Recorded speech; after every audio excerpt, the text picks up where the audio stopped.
How much is he? Welcome back. The NSO, the National Statistical Organization, has said FY23 real GDP adjusted for inflation will grow at 7%, while nominal GDP, that is without adjusting for prices, will grow by 15.4%. Obviously, because this year inflation has been higher. What does this mean for FY24 growth assumptions? We have two economists, Samiran Chakraborty, Chief Economist for India at Citi, and Indranil Sengupta, Head of Research and Economist at CLSA India. Both join us now. Gentlemen, thank you very much indeed for joining us. Samiran, first up, any squabble with the 7% and 15.4% number that the NSO has put out? Good morning, Lata. I think the headline numbers are pretty similar to what our expectation was. The little bit of difficulty in understanding the data has been that the NSO data seems to suggest that in H2 of FY23, there will be a marginal degrowth in consumption, particularly private consumption. And that has been counterbalanced by the fact that NSO is expecting net exports to be growing at a significant 13% rate in the second half of the year. So this does not quite gel with our understanding of how the consumption data is. Yes, consumption is slowing, but we don't think that this is as bad as calling for a degrowth in the second half. Okay.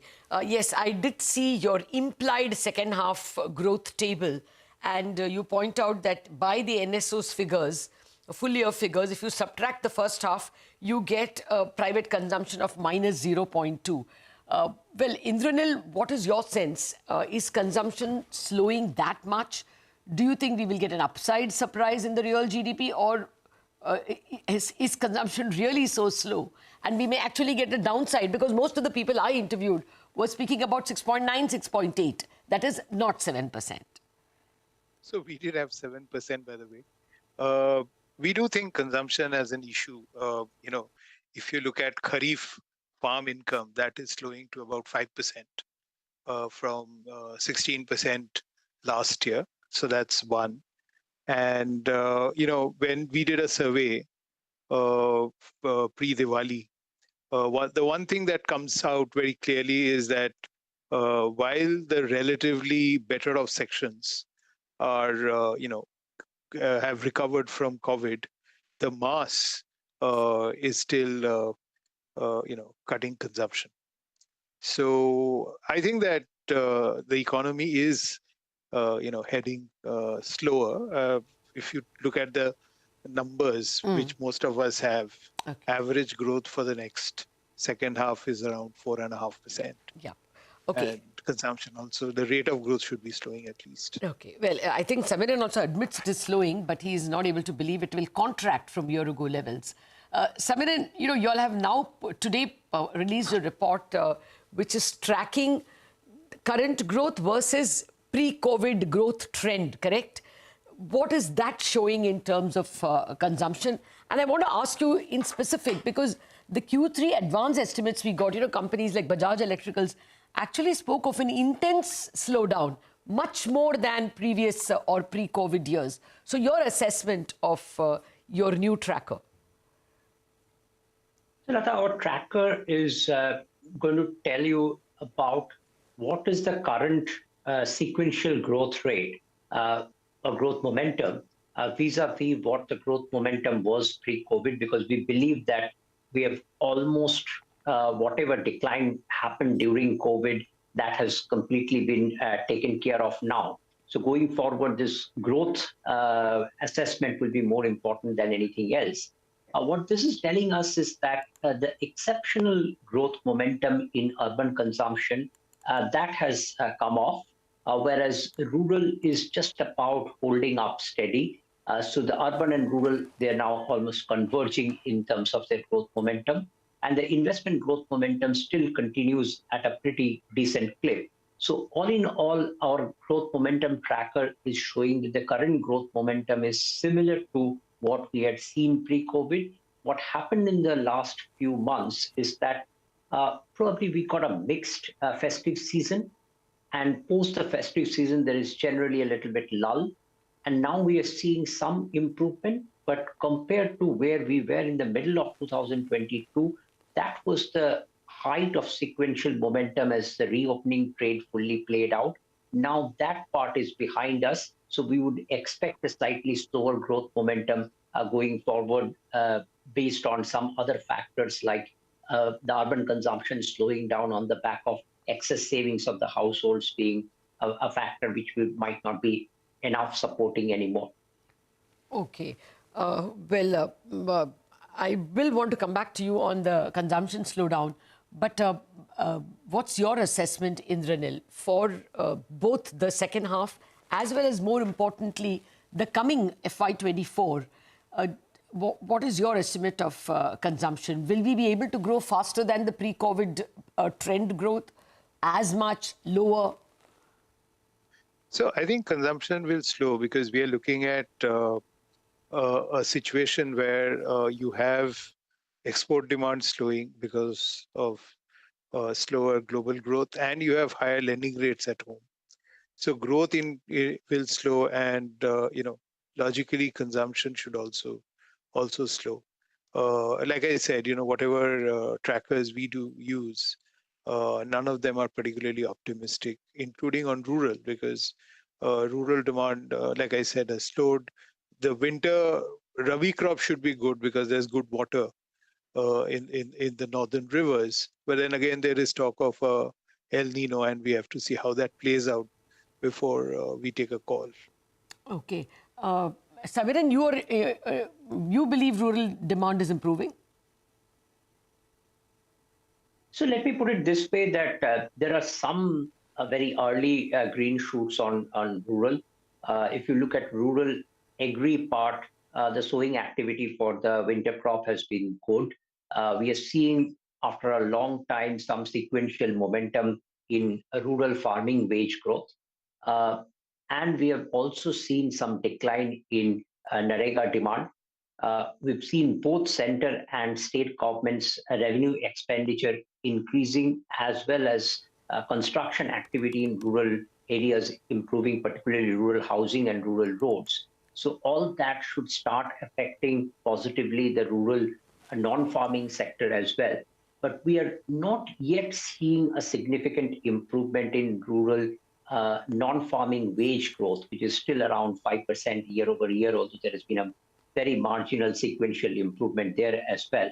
So our thesis is that once the wage growth kind of crosses the inflation rate and real wage growth turns positive in rural, that's probably the time to be more positive about rural consumption. But having said that, some of the indicators on a rural farming side, like tractor sales, fertilizer sales, etc., is clearly indicating that things are better than what it was maybe 3-4 months back. Companies told us that upper echelons, tractor sales are doing well, but they don't have that much of positive data to speak about anything smaller, especially FMCG packs. Samiran, your table also says waiting for liftoff when you're when you're giving us the investment graphs. You're not confident of the private capex cycle? As of now, a large part of this, whatever improvement we have seen on investment side, might have been driven by the government capex. But we hope that once this uncertainty about the global as well as local factors, which kind of bogged us down in 2022, once this uncertainty gets over, the private capex pickup would be more substantial. For FY24, we have a 7% real investment growth forecast, which by our estimate is quite a good number.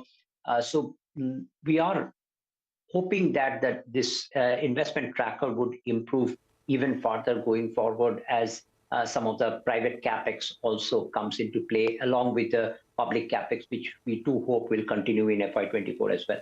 Okay. Indranil, you have, I think, one of the lowest estimates of GDP growth, even after you have brought it up from the previous 5.2%. Your, I think only you and Nomura have sub 5.5% growth for next year. Why that? I mean, yes, exports will be bad, but this is a particularly subdued forecast.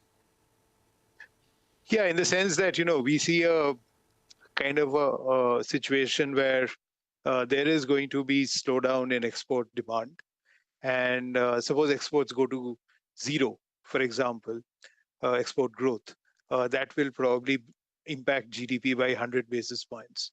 So if you see the history of US recessions, Indian growth typically slows by at least 100 basis points at that point in time.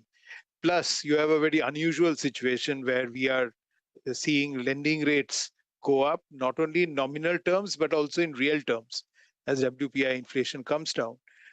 We do think the RBI will hike another 50 basis points by April and then maybe cut 100 basis points in the second half of next fiscal. So you have a combination of slowing world growth and rising real lending rates at home, which is why we do think that growth will dip. And in any case, if you are looking at a 7% growth this year, you are virtually saying that, the growth in the next 2 quarters will average 4.5%. Okay. So 5.5 for the next year. Samiran, while you also talk about the export slowdown, you have actually brought down your current account deficit for next year from, I think, earlier 2.4 to now 2.2. Why that? What will go right? So part of this is that the oil prices forecast for us is closer to $75 average for next year. So we have brought that in. Second is that this trifecta of fertilizer, coal, and edible oil, also the prices have corrected a lot. So next year we should see the benefit of that coming into our import numbers from these three. The third factor is from the services side.